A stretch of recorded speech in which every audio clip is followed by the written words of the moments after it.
Hello tout le monde, j'espère que vous allez bien. Avant de commencer cette vidéo, je tiens toujours à tous vous remercier pour votre participation active sur cette chaîne. Je prends le temps de lire la majorité de vos commentaires et d'y répondre.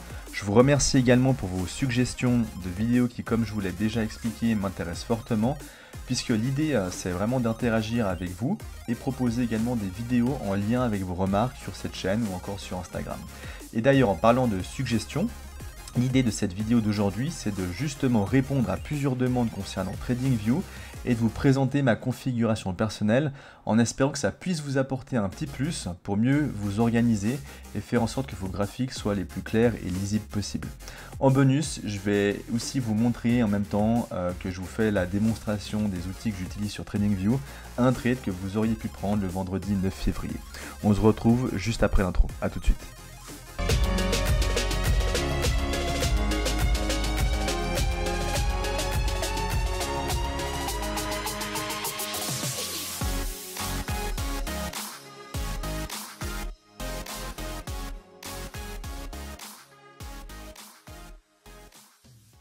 Donc premier chapitre qu'on va aborder, alors que je vais aborder assez rapidement parce qu'il est assez basique, mais qui en tout cas pour moi personnellement a eu un impact psychologique quand même assez important, en particulier quand j'ai commencé à trader, qui concerne finalement le design, d'accord, de vos graphiques.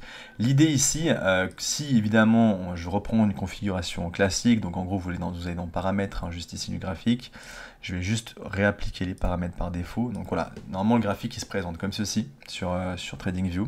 Donc avec des bougies rouges, un rouge assez agressif, assez vif, et des bougies vertes.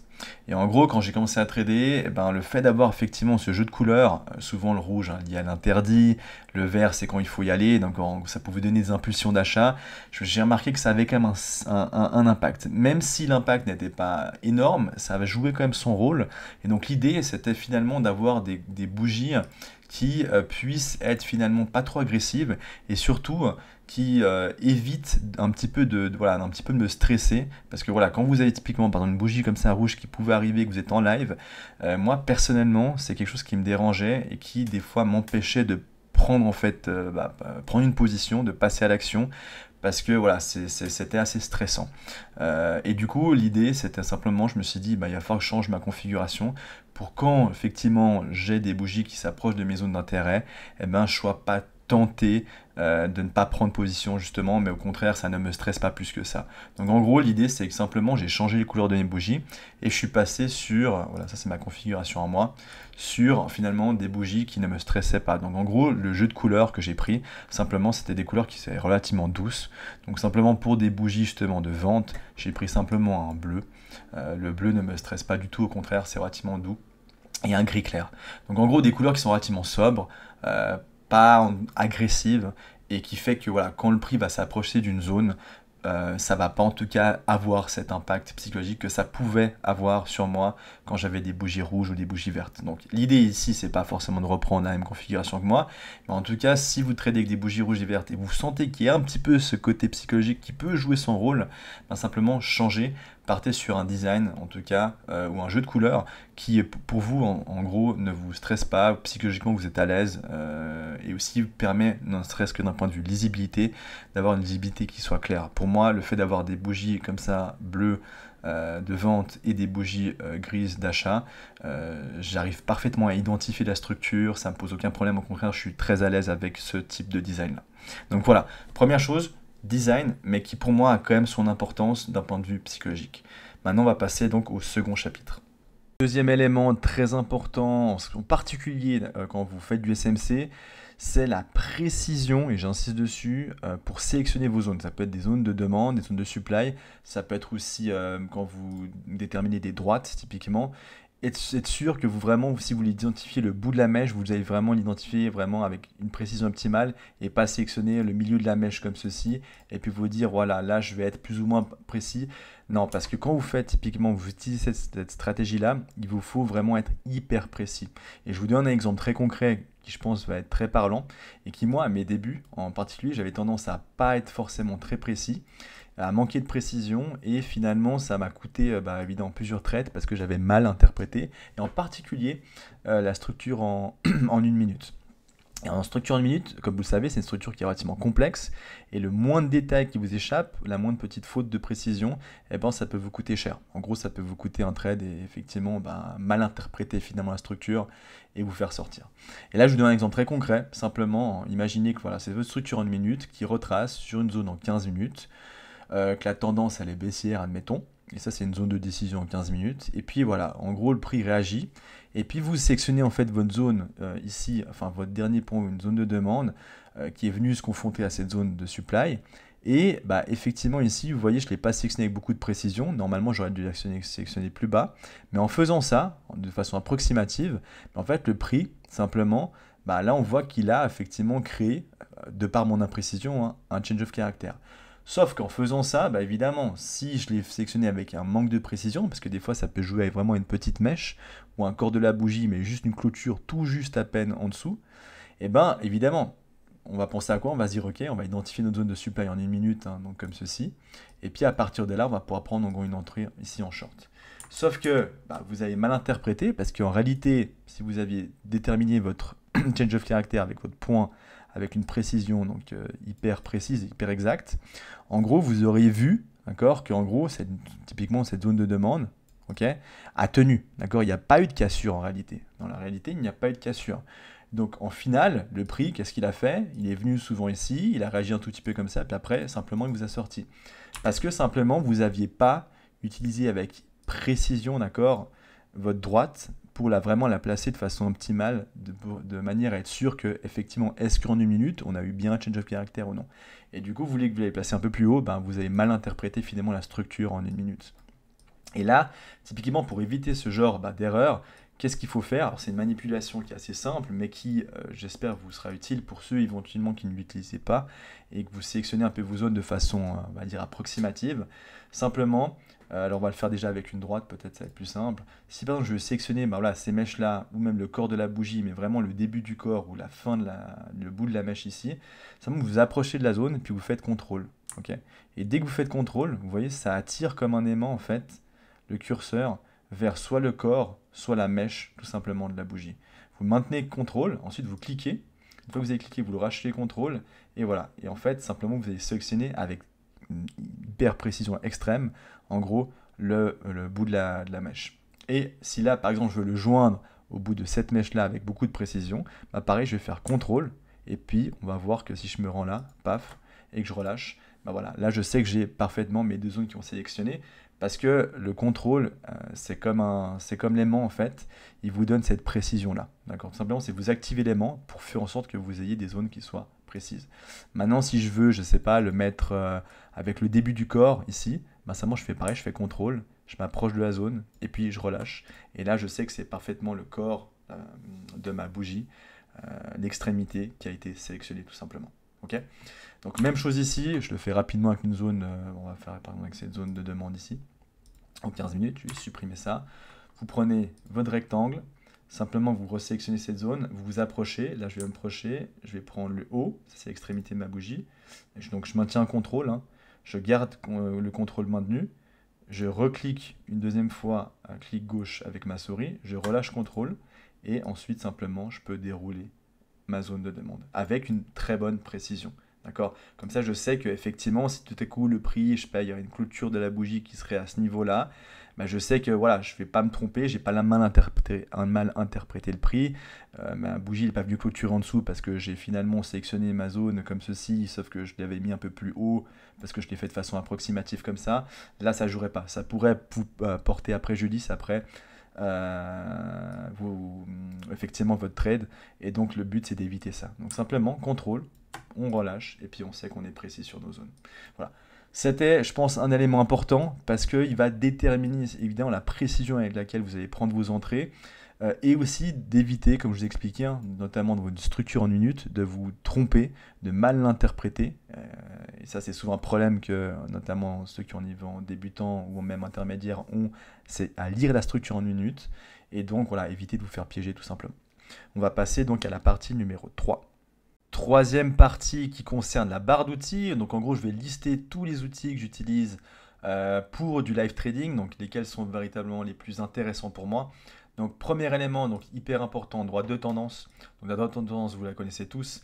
Là, si donc j'ai 2 commentaires à faire, donc première chose, n'hésitez pas à noter vos droites de tendance et puis ensuite à sauvegarder pour avoir des raccourcis assez rapides. Moi, c'est les raccourcis que j'ai ici, donc j'en ai au nombre de 6, uniquement les plus essentiels.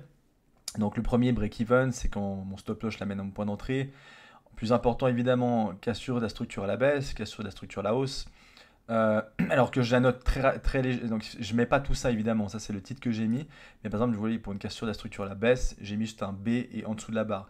Il faut l'idée, hein, d'accord, vous allez voir, hein, par exemple ici, par exemple pour cassure de la structure à la hausse c'est un B au-dessus, pour un change of character j'ai juste mis CH, je pourrais même mettre C pour être faire encore plus court, pour une zone flip, donc une zone de demande par exemple qui aurait été flippée par une zone de supply, je mets juste ici F pour flip. Et liquidité, je mets juste 1$ et c'est tout. L'idée, donc en gros, c'est vraiment d'avoir juste un symbole ou 2 lettres, vraiment quelque chose de très très court pour à nouveau pas polluer votre graphique par trop d'inscriptions. Donc par exemple ici, on va éviter typiquement de mettre par exemple trop de dollars, par exemple pour création de liquidité ou encore pire, mettre création de liquidité comme ça, d'accord? Ce genre de choses, quand vous tradez en live, à part si vous faites une démonstration, une explication de vidéo, il faut absolument l'éviter parce que sinon, vous voyez, vous allez avoir des choses vraiment beaucoup trop. Il y a beaucoup trop d'informations et plus vous mettez d'informations sur vos graphiques, plus vous allez polluer votre graphique et du coup, plus vous risquez d'avoir de la peine à interpréter votre graphique. Donc, restez simple, hein, c'est quelque chose que j'insiste dessus. Mais il faut que votre graphique soit le plus clair et le plus simple, lisible. Donc tous les éléments qui viendraient perturber votre compréhension, supprimez-les. Il faut vraiment qu'à chaque fois, en début de session, que vous triez la session de New York ou de Londres, supprimez tout ce qui est, tout ce qui est à supprimer. D'accord? Ne gardez rien que l'essentiel sur vos graphiques. Donc première chose, c'était donc pour les raccourcis, avec des raccourcis et des noms ou des symboles, donc très succincts, très courts. Autre élément très important en termes de précision. Donc par exemple, en gros, comment est-ce que je fais si je veux sélectionner avec précision, d'accord, avec la plus de précision, vraiment la pointe de ma mèche ou le corps ici de ma bougie. D'accord, la seule façon de le faire, c'est simplement en disant, soit vous pouvez utiliser l'élément ici, mais c'est long à faire. Simplement utiliser sinon le raccourci qui est en fait vous cliquez sur votre droite. Donc je vais refaire ça comme ça, c'est plus simple. Donc on part de cette droite de tendance, je sélectionne en fait un point et je vais faire contrôle. Et en fait quand je fais contrôle, ça va activer la fonction aimant. Et en gros vous allez pouvoir sélectionner avec précision, soit le bout de la mèche, soit le corps de la bougie. Donc simplement si vraiment je veux sélectionner cette zone là, donc le bout de la mèche, je sélectionne, je relâche contrôle. Et après simplement je peux tirer ma droite, tout simplement.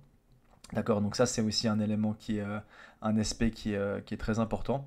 Donc comment le faire? Donc je répète, c'est contrôle et puis vous venez sélectionner. Pourquoi est-ce que c'est un élément qui est important?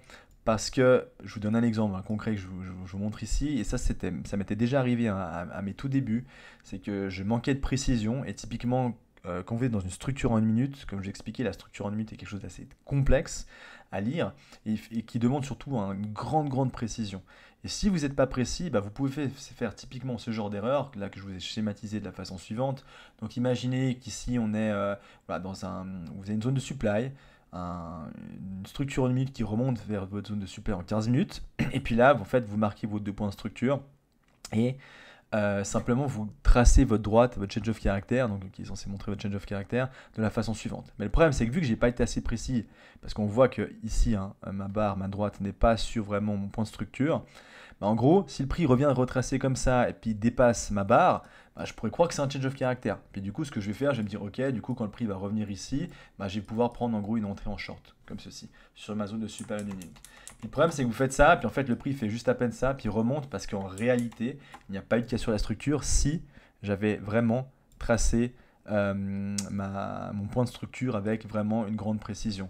Donc le problème c'est que en fait en faisant ça, si j'avais fait ça, simplement je me serais aperçu qu'en gros c'était simplement juste une zone de demande qui a tenu, d'accord, il n'y a pas eu de cassure, on n'a pas pu casser en dessous, et en gros il n'y a pas eu de change of character. Et ça m'était déjà arrivé donc à mes débuts, et c'est dommage parce que si vous manquez de précision, forcément que vous allez risquer d'avoir beaucoup de pertes inutilement.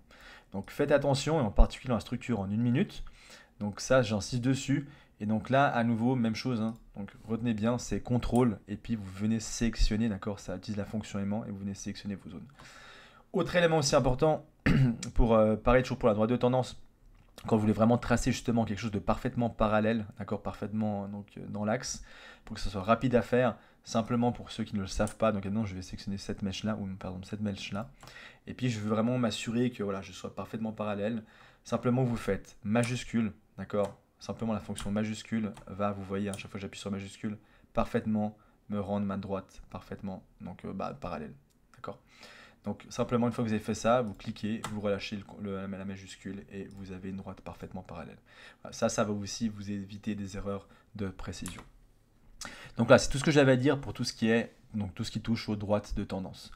Maintenant, rayon horizontal, j'utilise mais plus rarement, c'est en fait ce qui vient des fois juste vérifier effectivement si j'ai un doute par rapport à ce qu'il y a une cassure de la structure ou non. Je viens simplement utiliser mon aimant, je tire ma droite horizontale et puis je vérifie juste vraiment pour être sûr.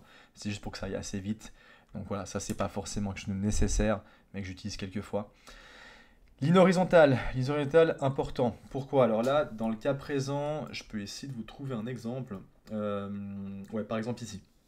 Vous voyez ici le prix, donc il est descendu ici, ok, et puis il est revenu réagir à une zone, mais en fait on ne sait pas à quelle zone il a réagi parce qu'en fait au niveau de l'écran on ne le voit pas. Et si je recule un peu, on ne le voit toujours pas. Donc le problème c'est que souvent vous vous dites bon il y a quand même une réaction à cette zone, puis vous aimeriez savoir mais est-ce que c'était une zone qui était importante, parce que du coup est-ce que je peux me permettre de long si le prix revient retracé dans cette zone ou pas. Est-ce que oui, est-ce que non? Et évidemment, pour être sûr de savoir effectivement est-ce qu'on a réagi à une potentielle zone de demande ici qui était importante, qui avait de la valeur, eh ben, il faut simplement pour ce faire, pour être sûr qu'on ait de la précision, vous venez ici, vous faites la même chose, contrôle, vous vérifiez donc en gros la mèche ici, je viens tracer automatiquement ma ligne horizontale, et après simplement, alors finalement il faut que je dézoome, et ici on voit que ça n'a pas touché, par contre ici on voit quoi? Donc voilà, si je reviens maintenant ici, j'ai un vide vérifie, est-ce qu'il y a une zone importante qui est responsable de ce retournement. Et là on voit ici, donc là on a un gros mouvement, ouais, 14h30, donc c'était forcément l'annonce du news qui a impacté le marché à la hausse. Donc ça signifie quoi? Ça veut dire que à ce niveau-là, donc juste à ce niveau-ci, voilà, je vais y arriver, si je prends ça comme ça, il y avait effectivement, maintenant je vais juste dézoomer, une zone de demande qui avait effectivement une grande importance sur le prix, parce qu'on voit que le prix il est venu clairement monter et a continué son chemin haussier, donc qui a cassé sans doute la structure en 4 heures, 15 minutes, etc. Et est venu bon, à peine réagir sur cette zone, dans un premier temps, et à nouveau est venu réagir, alors je vais encore dézoomer du coup, là, hop, voilà, et est venu à nouveau voilà, réagir et respecter, d'accord, cette zone-ci. Et on voit qu'effectivement, il y a une réaction à quoi? À une zone où il y a beaucoup d'ordres d'achat. Du coup, oui, c'est une zone qui reste valable. D'autant plus qu'elle a été peu mitigated. C'est-à-dire qu'en gros, le prix n'est pas allé vraiment aller chercher vraiment plus du 50% de la zone. Donc, effectivement, quand le prix a fait ça, on sait qu'il a réagi sur quelque chose. Il n'a pas réagi sur nulle part qui, si ça avait été le cas, d'accord, si on avait vu qu'il n'y avait rien, que le prix s'était retourné sur rien du tout, ça nous aurait potentiellement alarmé sur le fait que le prix, ok, il s'est peut-être retourné, mais c'est juste un simplement retournement provisoire avant de se venir évidemment rechuter puis venir taper une zone plus bas. Donc là, ça pouvait nous apporter qu'il y a plus de garantie que oui, il y avait bien une réaction sur quelque chose et pas juste sur du vide. Alors que là, effectivement, quand on voit ça, on se dit le prix il a réagi sur nulle part, mais ça n'est pas le cas. Donc ça, c'est l'avantage effectivement de votre ligne horizontale. Ensuite, je passe un petit peu plus rapidement. Bon, bah là, simplement, c'est vos zones. Hein, d'accord, c'est comment tracer une zone de demande ou de supply. Demande, supply. Ici, imbalance, ça, je l'utilise juste pour mes vidéos, hein, mais je ne l'utilise pas sinon pour autre chose, par rapport aux vidéos YouTube. Donc ça, n'y prêtez pas attention. Mais vous, ce qui est important, c'est toujours avoir vos zones de demande, vos zones de supply qui sont déjà préenregistrées et simplement avec la couleur en lien avec vos zones de supply et de demande. Tout simplement. Pour sélectionner aussi une zone avec précision, même chose, d'accord. Si je veux par exemple sélectionner rapidement, là, je sais pas, cette zone là, ou peut-être simplement, attendez, je vais faire comme ça, là, cette zone là, je la supprime, ok, cet order block là.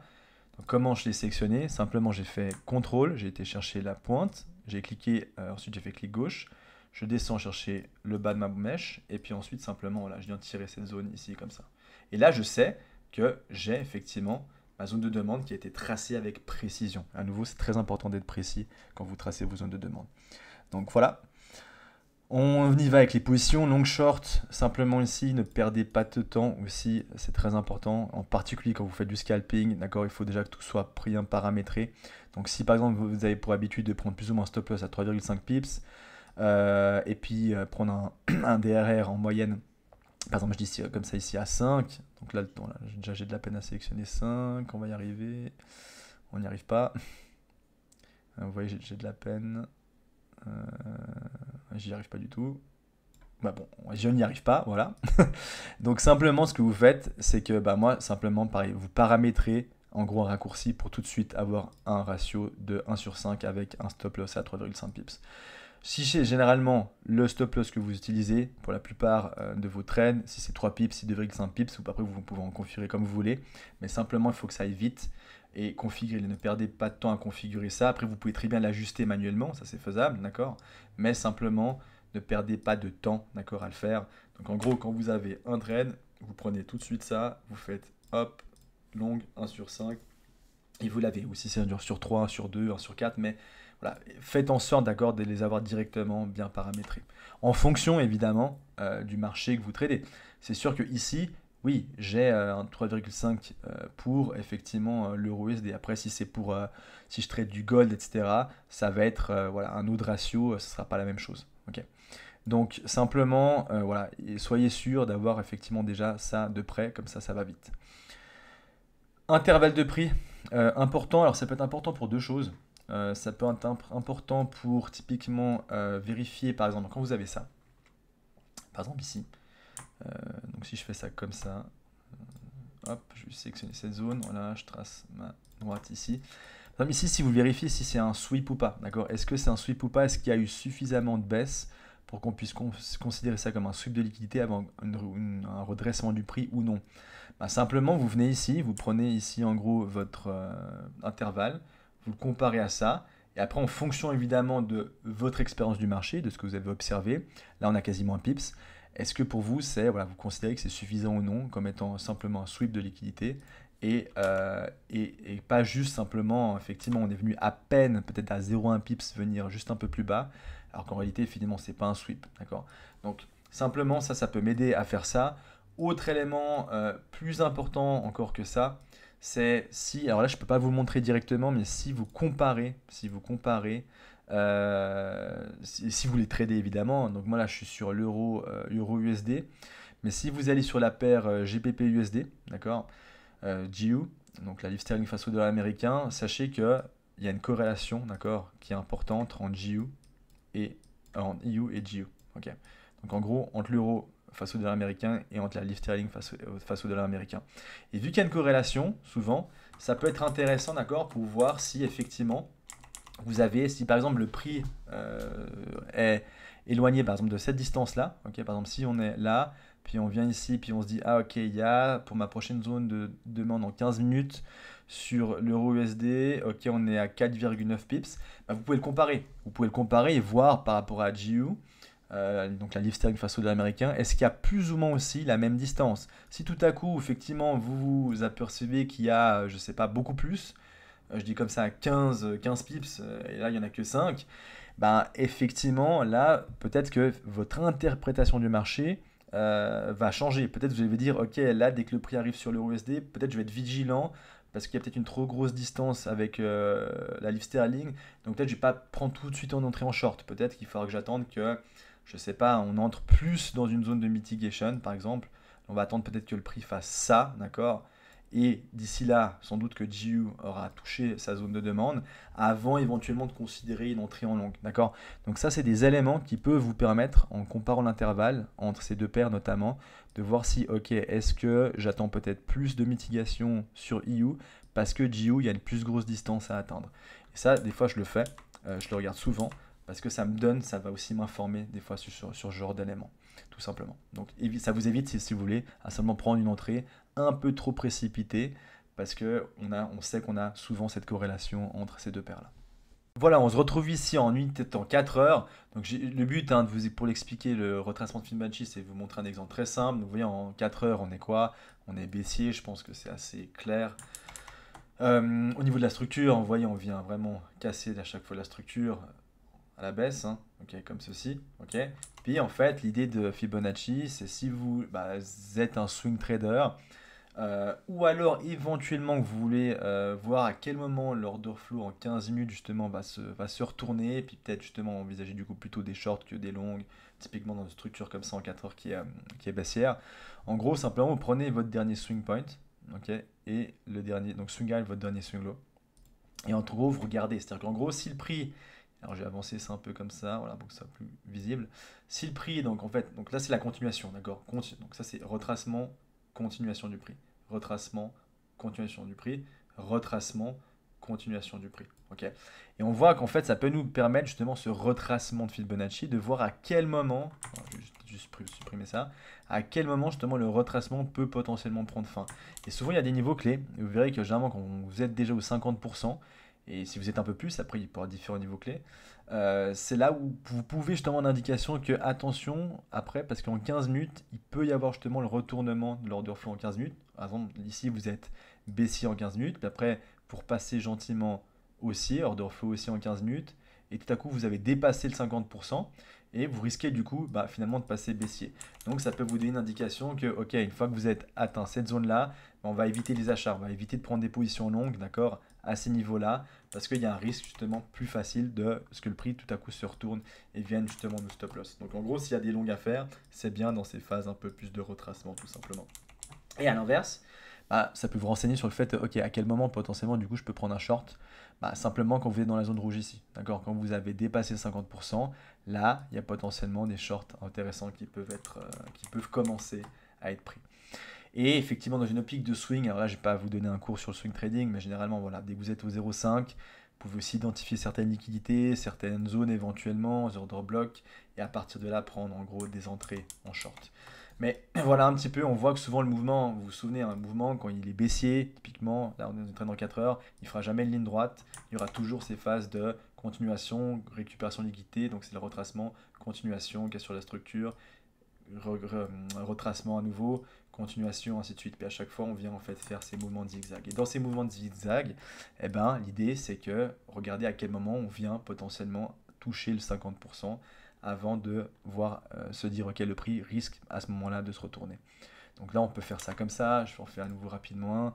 Donc entre ici et là, on voit que si je viens juste avec précision, voilà, non, je ne suis pas précis du tout. Voilà, juste ici, tac. On voit qu'on est venu donc continuer la trend baissière. Et là, on a fait un retracement. On est tout juste venu toucher le 50 avant de nouveau casser de la structure à la baisse. Voilà tout simplement pour le retracement de Fibonacci. Donc maintenant, ça, moi, j'utilise beaucoup moins comme je vous ai expliqué parce que ma stratégie elle est vraiment maintenant basée que sur du scalping, d'accord, avec des entrées en 1 minute. Donc maintenant, on va pouvoir passer aux indicateurs. Concernant la partie des indicateurs, alors vous verrez, c'est, je pense sans surprise parce que vous avez déjà regardé un petit peu mes vidéos. J'en ai quasiment pas, j'en ai très peu parce que pourquoi simplement? C'est parce que la stratégie est basée purement sur du price action, en gros sur comprendre l'action du prix, comprendre les mouvements du prix, et donc il n'y a pas besoin, d'accord, il n'y a pas de nécessité d'avoir l'utilité d'utiliser 36 indicateurs. C'est pas l'objectif, d'accord, parce que notre stratégie n'est pas basée là-dessus. On se concentre vraiment sur ce qu'on voit, d'accord, sur ce que le prix veut nous montrer, d'accord, les intentions du prix. Donc simplement, voilà, en termes d'indicateurs, alors j'en ai quand même relevé ici 3. En réalité, il n'y en a que 2 que j'utilise. Le troisième, c'était il y a très longtemps, mais je vous le mets quand même parce que ça peut vous aider à prendre un petit peu plus de confiance. C'est un indicateur qui peut être intéressant. C'est sur voilà, comprendre un petit peu est-ce qu'on est bullish ou bearish sur différentes unités de temps, mais on va y venir dans un petit instant. Donc en tout cas, les indicateurs que moi j'utilise couramment, c'est première chose, market session, Léviathan. Je pense que vous connaissez, hein, c'est en gros les différentes sessions. Après, il y a la session asiatique, la session de Londres, la session de New York qui est différente. Moi, j'ai juste coché la session d'asiatique. L'idée, simplement ici, alors je ne vais pas faire un cours, une stratégie basée sur la session asiatique, même quoi qu'on pourrait le faire, mais ce ne sera pas l'objet de cette vidéo, mais prochainement peut-être d'une future vidéo si vous y êtes aussi intéressé. L'indicateur en question, ça n'est pas le seul. Il y a plusieurs indicateurs sur les sessions. Il y a aussi, vous pouvez simplement, si vous justement vous intéresse uniquement la session asiatique, il y a des indicateurs qui s'appellent simplement Asian Range. Et donc simplement, vous pouvez prendre cet indicateur-là aussi en allant juste ici. Vous mettez voilà Asian Range. Et puis voilà, vous verrez, vous en avez plusieurs aussi ici. Là, moi, je prends celui-ci, j'aime bien visuellement comment il s'y présente. Donc simplement ici, l'idée hein, de cet indicateur, c'est quoi? C'est juste de voir en gros que en fait, quand vous êtes dans la session asiatique, pour des paires comme l'euro face au dollar américain ou la paire livre sterling face au dollar américain, il y a peu de volume. D'accord? Donc on sait qu'en fait, durant la session asiatique, qui intervient en fait durant la nuit, si vous êtes en heure française ou suisse, simplement, il y a peu de volume. Donc en gros, ce peu de volume-là va être de la liquidité que Londres, qui fait que Londres va pouvoir souvent se servir de cette liquidité-là pour aller collecter liquidité-là avant ensuite d'entamer un certain mouvement. Donc en général, c'est intéressant de repérer parce que vraiment la session asiatique offre de la liquidité et donc peut nous donner un peu une indication potentiellement sur le mouvement de la session de Londres. Donc c'est pour ça que généralement j'aime bien l'identifier pour repérer un peu plus facilement les liquidités qui ont été créées durant la nuit. Donc voilà les premiers indicateurs que j'utilise. Ça je le regarde bah voilà, simplement le matin, une demi-heure, une heure avant de démarrer la session de Londres. Donc ça c'était le premier indicateur. Deuxième indicateur que vous connaissez parce que j'ai fait une vidéo dessus, c'est un indicateur qui s'appelle Lunch Break. Vous voyez, en fait, il y a plusieurs bandes rouges. Alors évidemment ici, il faut aussi sélectionner ce qui nous intéresse. En gros, c'est la pause déjeuner. Alors nous, ce qui nous intéresse, si vous tradez typiquement l'euro USD ou GBP USD, donc les sterling face au dollar américain. Simplement, nous, ce qui nous intéresse, c'est la pause à Londres, d'accord? En gros, c'est-à-dire que Tokyo, pause de New York, ça ne nous intéresse pas. Nous, ce qui nous intéresse, c'est juste la pause entre, si vous voulez, la session de Londres et la session de New York. En gros, la pause qui va être de 13h à 14h. Elle est intéressante, première chose, parce que, on va éviter de trader dessus, parce que déjà le volume commence à fortement déjà souvent diminuer durant cette heure-là, cette tranche horaire-là, et deuxièmement, souvent ce sont des zones qui peuvent justement servir de liquidité pour la session de New York.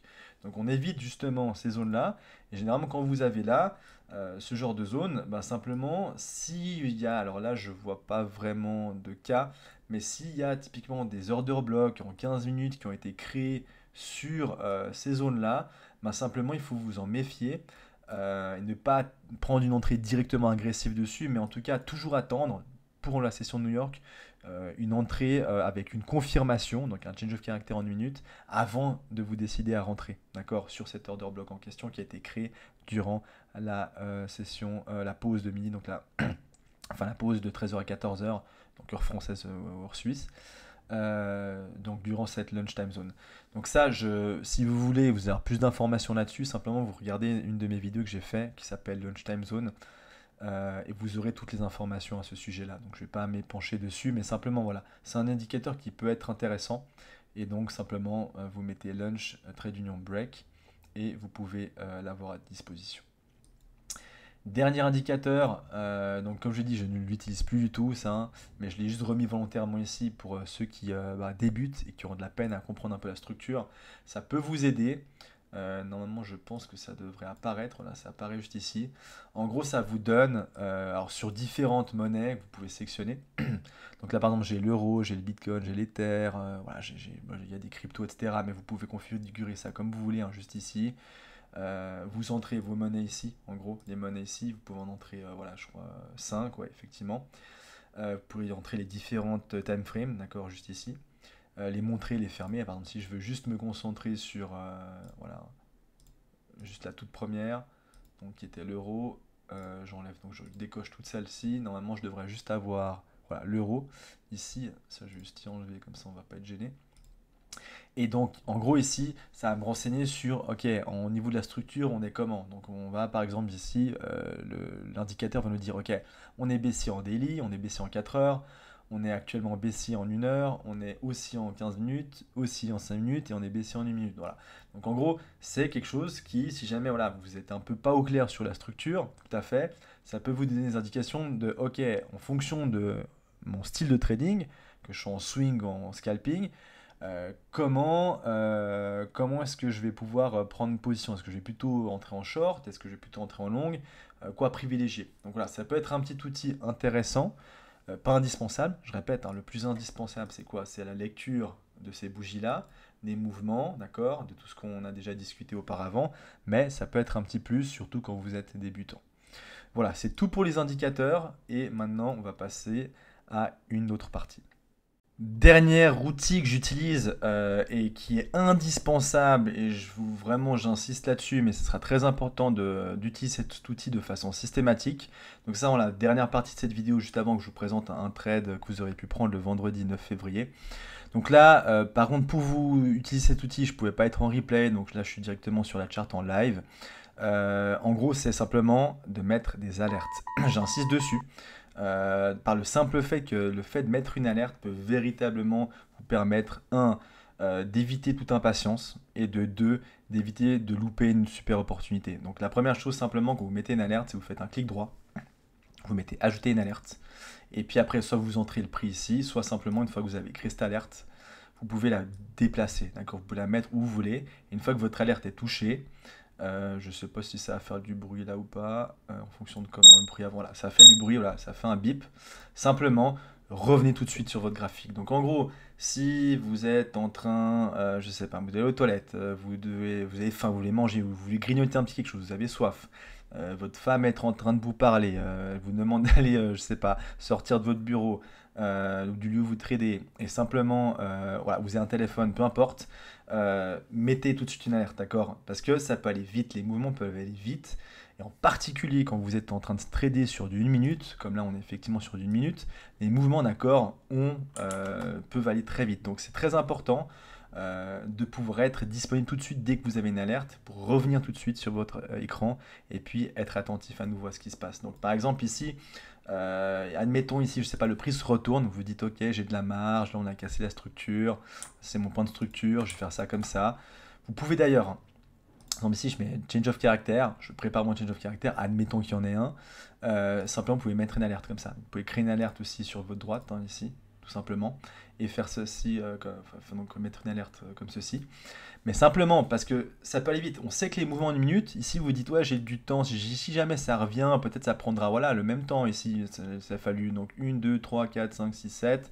Cette bougie, peut-être voilà, il fera 7, 8, en gros j'ai peut-être 10 minutes pour que ça redescende. Mais des fois, le moment il est rapide. C'est-à-dire que des fois en 1 minute, voire deux, simplement, ou même quelques secondes, hein, parce que des fois une bougie en 1 minute, mais c'est quelques secondes, vous avez créé votre change of character, et vous dites c'est bon, puis en fait vous revenez 3 minutes plus tard, puis en réalité le mouvement il est déjà remonté, puis vous avez loupé votre entrée, parce que simplement, bah, en gros, vous vous êtes juste absenté pendant quelques minutes, quelques secondes, et vous vous êtes dit c'est suffisant, j'aurai le temps de revenir avant que les choses bougent.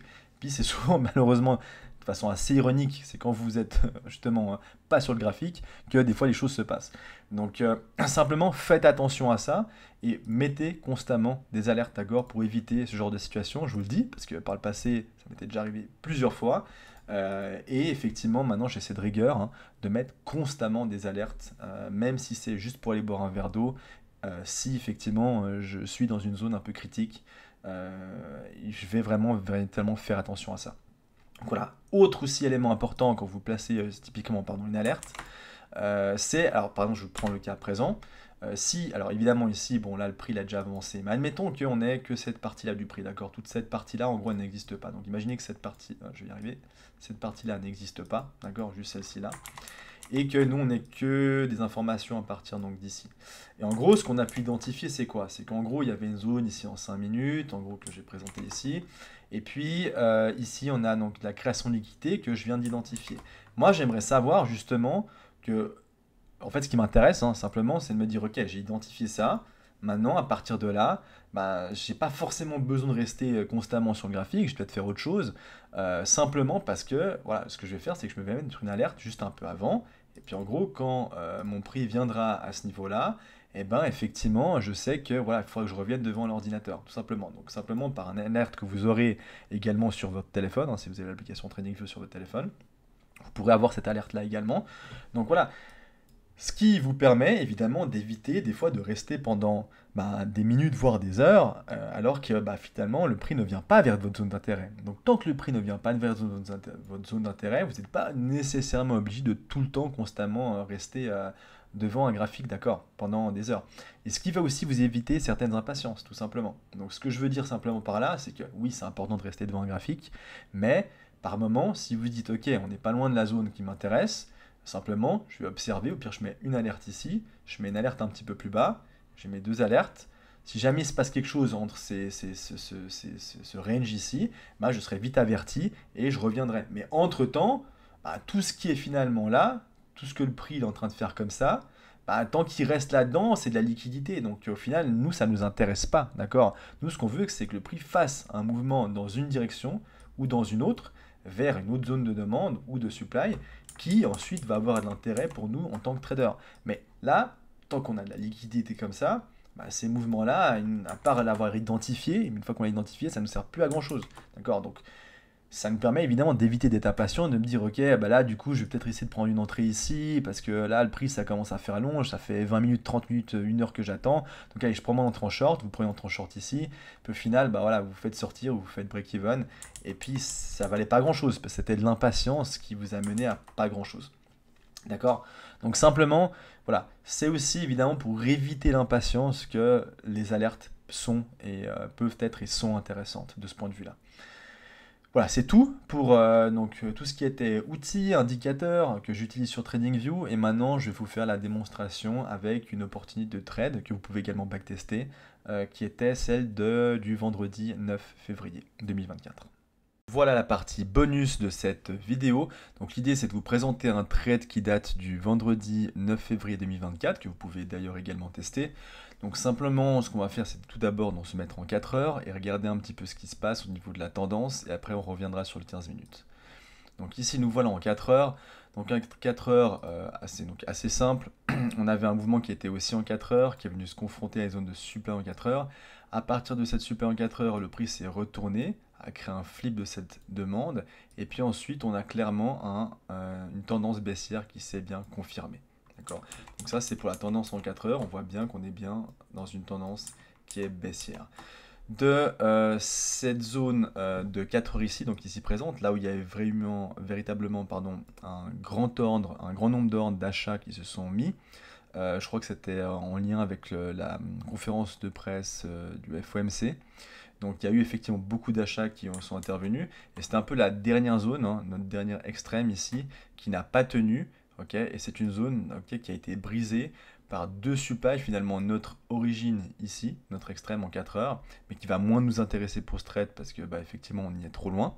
Et puis cette zone de décision qui en gros a réapporté un volume de vente important, qui a créé aussi de l'imbalance ici à ce niveau-là, et à partir duquel le prix a réagi. Donc nous, ce qui nous intéresse maintenant, c'est de voir un petit peu le type de réaction qu'on va avoir dans cette zone de supply en 4 heures, en sachant que donc notre tendance est bien baissière. Donc maintenant, je passe en 15 minutes. Donc sur du 15 minutes, donc simplement ici, je vous ai déjà mis un petit peu pour éviter qu'on perde trop de temps par rapport à l'analyse. Donc un petit peu comment les choses se présentaient. Donc ça, c'est notre supply en 4 heures en notre extrême, dont on ne va pas s'en occuper. Et ça, c'est notre zone de décision en 4 heures.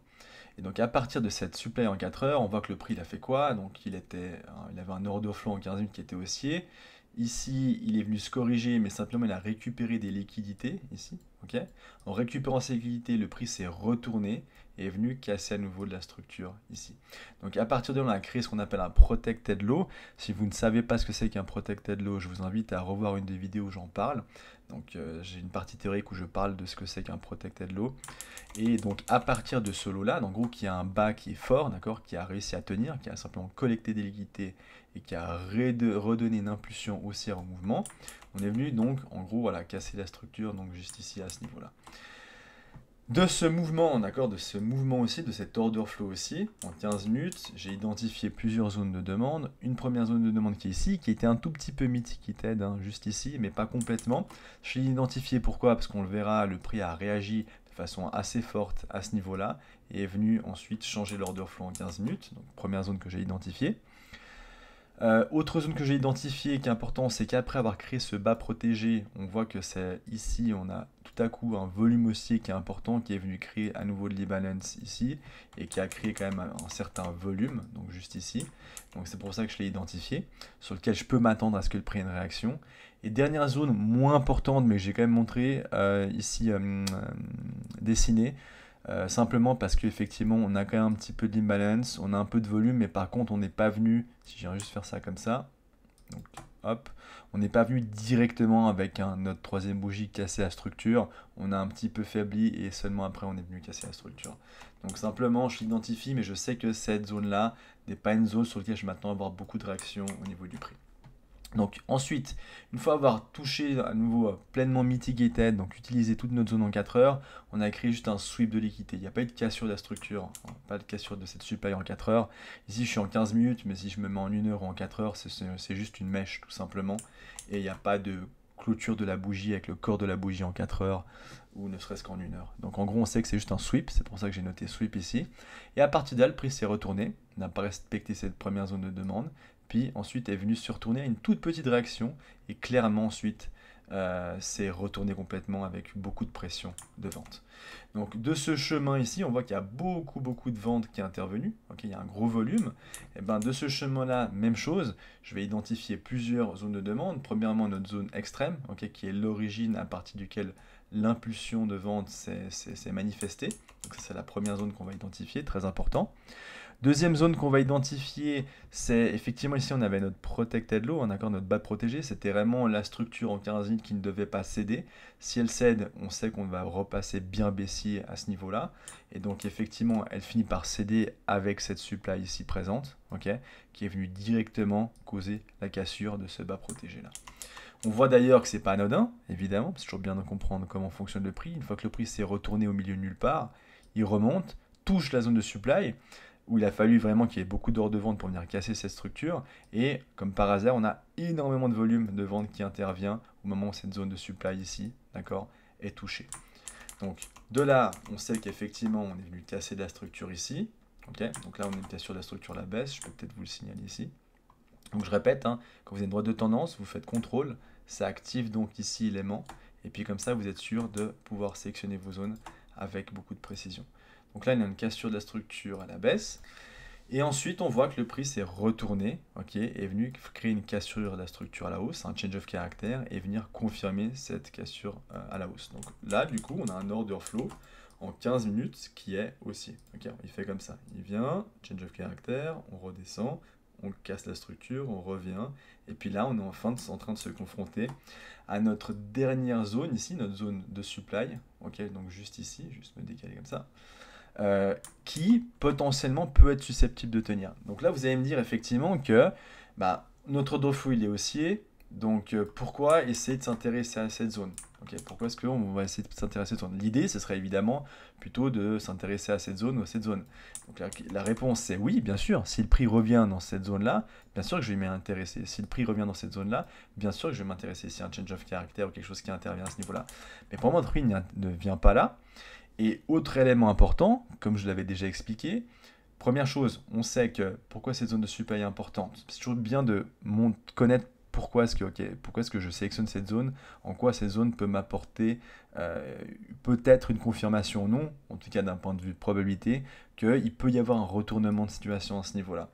Première chose, on sait que c'est l'extrême, on sait que c'est l'origine du mouvement qui a été capable d'entamer tout ce mouvement baissier avec beaucoup de volume, à casser beaucoup de zones de demande, à casser ce bas protégé et est venu enfin se confronter à une zone de demande qui a retourné le prix. Donc on sait que c'est un peu le dernier rempart, sur lequel on peut s'attendre à ce que le prix ait une réaction.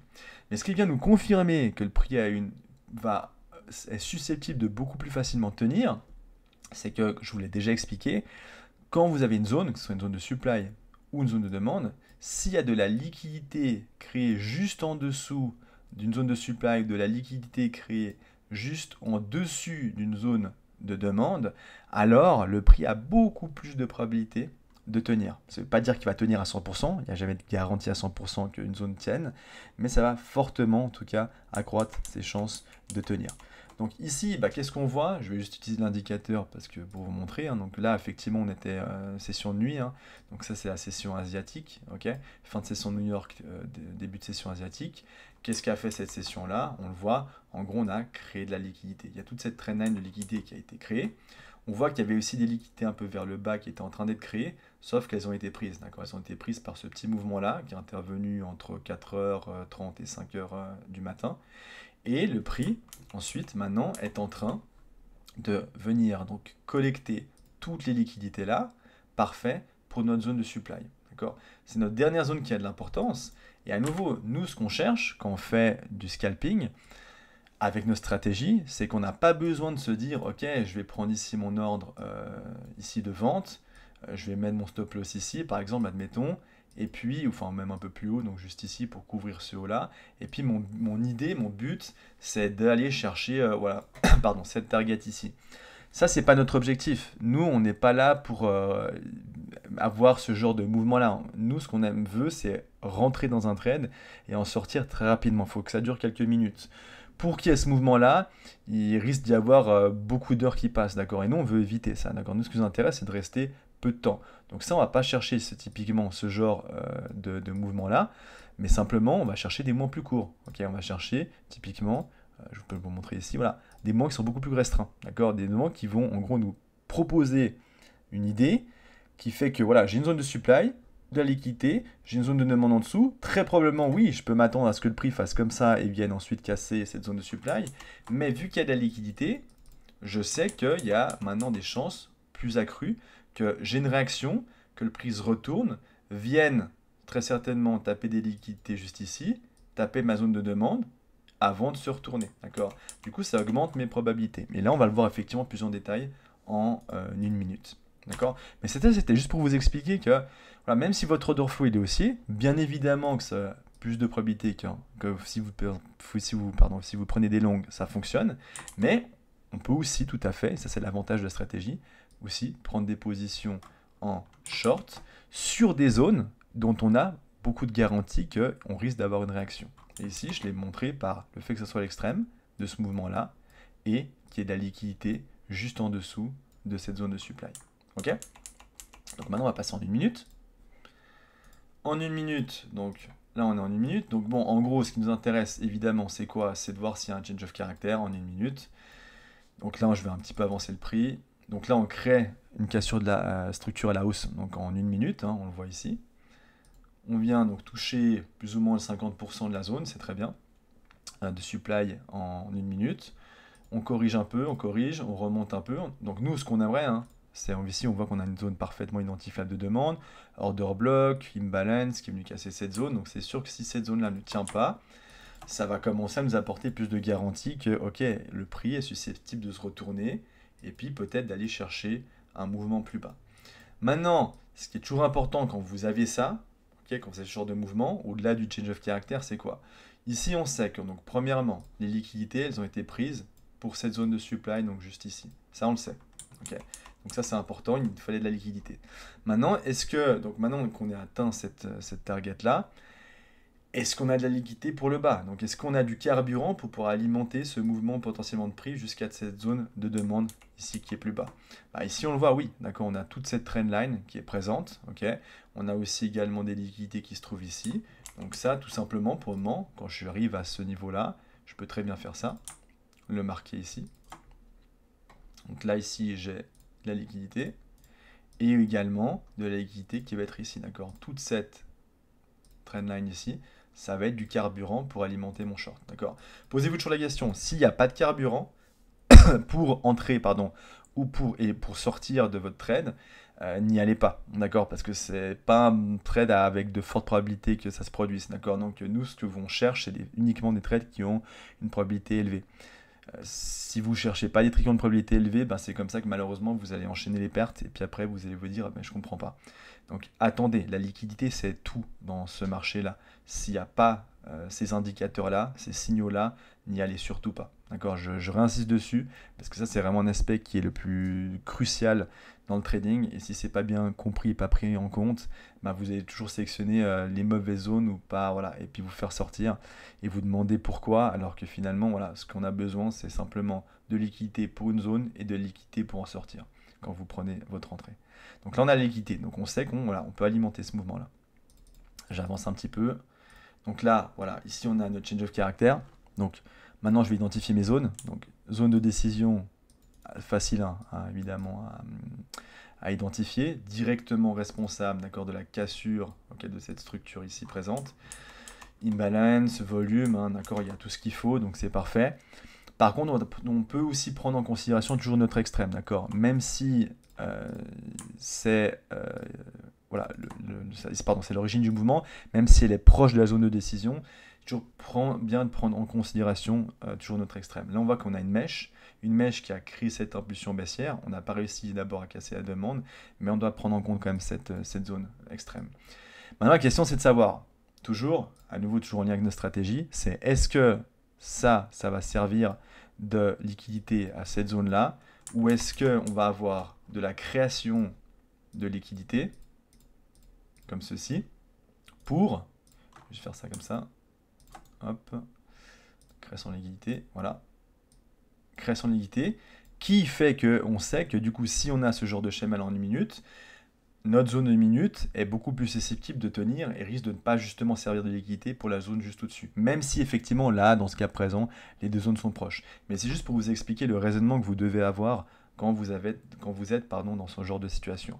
Là, parfois, l'extrême, il est beaucoup plus haut. Donc effectivement, c'est d'autant plus essentiel d'avoir ce genre de choses, ce genre de création de liquidité. Maintenant, si on n'a pas, il faut toujours faire attention. Ça veut dire que sans doute ça, c'est tout simplement la liquidité, le prix ne va pas respecter, va continuer son chemin plus haut avant potentiellement de se retourner. Donc pour le moment, on va être comme ça. Alors évidemment ici, je vous montre juste ici, si je me place ici, je mets un stop loss à 3,5 pips, stop loss habituel, voilà, je viens couvrir ma zone, très bien. Par contre, là, il y a un risque, c'est-à-dire que si le prix fait comme ça, ok, il ne crée pas de liquidité et puis il remonte, oui, ça peut toucher comme ça et puis ça peut se retourner, mais tout comme le prix peut très bien faire comme ça, remonter plus haut, venir juste me toucher, parce qu'il va monter juste au niveau du haut de cette zone, se retourner et après commencer vraiment son chemin baissier. Et ça, il faut prendre ça en considération. Donc là, si je fais qu'un stop loss de 3,5, ça ne joue pas. Donc là, j'ai deux possibilités. Soit simplement, je me place ici, déjà un peu plus haut, pour couvrir ma zone, juste ici. Soit simplement, je me place en bas, si je veux me dire, ok, je vais être sûr d'entrer. Par contre, là, il faudra forcément ajuster votre stop loss. Il faudra le monter, je pense, à 4,5. Ok. Bien sûr que ça réduira votre RR. Maintenant, ça reste un RR de 3, on va dire plus ou moins, je me mets ici, ouais, 3,5, qui est très bien, d'accord. Vous n'êtes pas obligé de cibler forcément du 4, 5, 6, 7 et plus, d'accord. Un RR de 3, c'est excellent, mais juste avoir conscience de ça. Maintenant, nous, on va partir du principe que on va rester sur un short à 3,5, parce que nous, on aimerait quand même avoir un RR de 5, et on va regarder du coup comment se positionner. Donc moi, si j'ai ça, pour le moment, je ne rentre pas sur la zone de décision, mais je vais me mettre ici. Donc maintenant, on va regarder comment le prix réagit.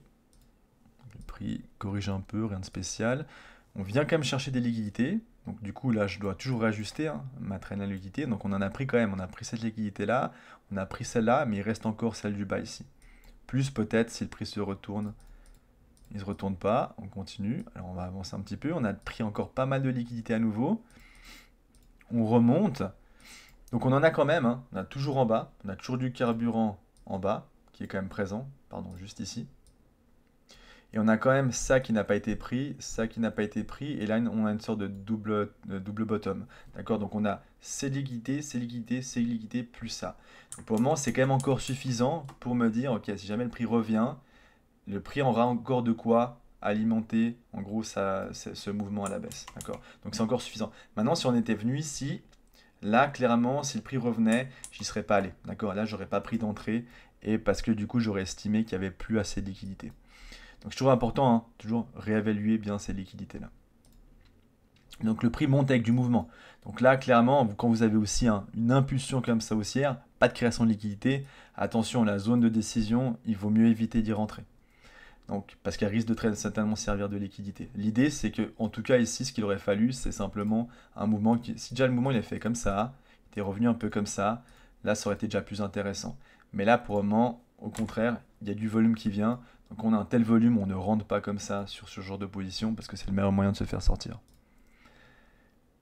On continue, on corrige un peu, ok, on a touché effectivement. Donc ceux qui sont rentrés, bon bah ils sont rentrés, il y a des traders qui sont rentrés sur cette zone-là. Par contre, moi ça vient plutôt me confirmer au contraire, que quand j'ai ça, si je supprime ça, moi au contraire ça vient surtout m'apporter plus de garantie, si je fais ça comme ça, que justement là j'ai de la liquidité maintenant qui est en train d'être créée.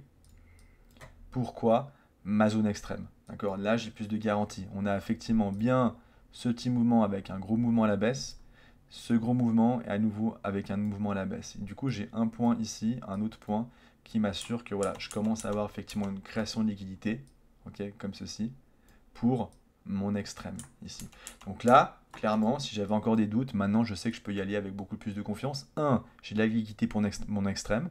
2, je sais que si le prix vient juste avec une mèche venir comme ceci et juste venir toucher le haut, avant de clôturer à l'intérieur, mais venir toucher le haut, ça devrait normalement être suffisant pour pouvoir me couvrir. D'accord? Donc je suis protégé sur les deux niveaux. J'ai ma protection par rapport à cette zone-là due à la liquidité, donc c'est parfait. Maintenant, je vais attendre. Le prix remonte, donc vient collecter les liquidités. Donc on sait qu'effectivement, la zone de décision qu'on avait dessinée ici servait simplement de liquidité pour ma zone plus haut. Maintenant, ce qu'on a besoin, c'est attendre une réaction du prix. Donc on vient un petit peu plus haut que ma zone extrême, mais nous, on est couvert, donc tout va très bien. Je vais un tout petit peu dézoomer. J'avance un tout petit peu. Voilà, j'avance encore un peu. Là, on commence à avoir une réaction qui est intéressante. Maintenant, ce qu'on aimerait, c'est vraiment que le prix vienne taper ces liquidités-là. Tant qu'on ne les a pas récupérées, on n'est pas vraiment protégé. Là, il le fait pas vraiment. Non, on voit, d'accord, il n'y a pas de clôture en dessous. Si je viens juste ici comme ça, on peut le vérifier. Voilà, juste une mèche. Cette mèche-là, par contre, ce qui est intéressant pour nous, c'est que ça amène encore plus de création de liquidité maintenant pour notre zone du bas.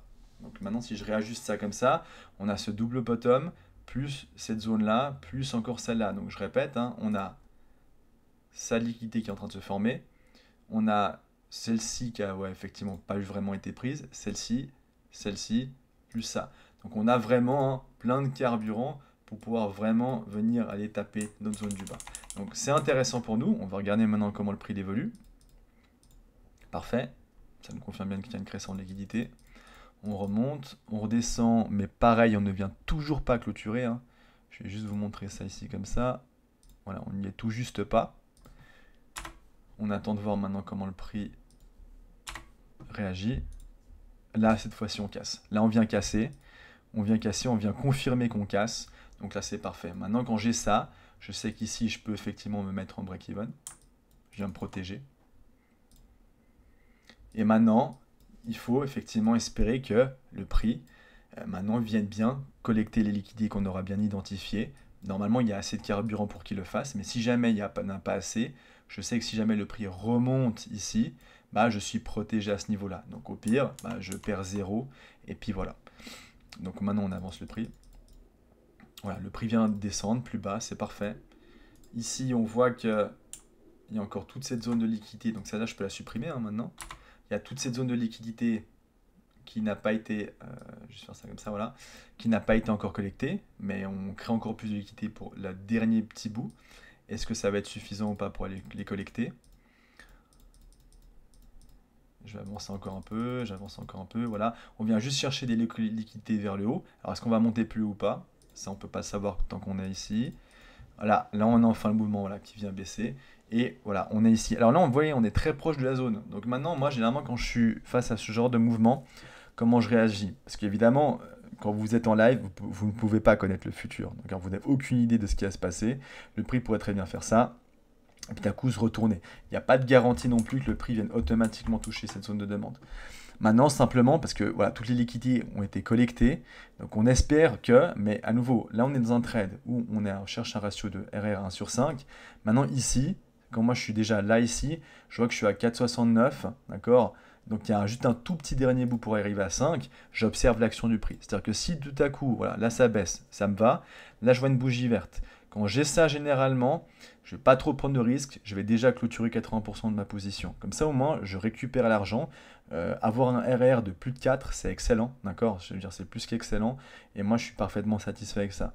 Donc je sais qu'au moins 80% des profits, je les ai sécurisés. Maintenant, il y a un dernier 20%. Si ce dernier 20%, le prix veut bien redescendre, taper ma zone, tant mieux. S'il ne le fait pas, tant pis. Au moins, je sais que je suis reparti avec 80% de mes gains qui étaient à 4%.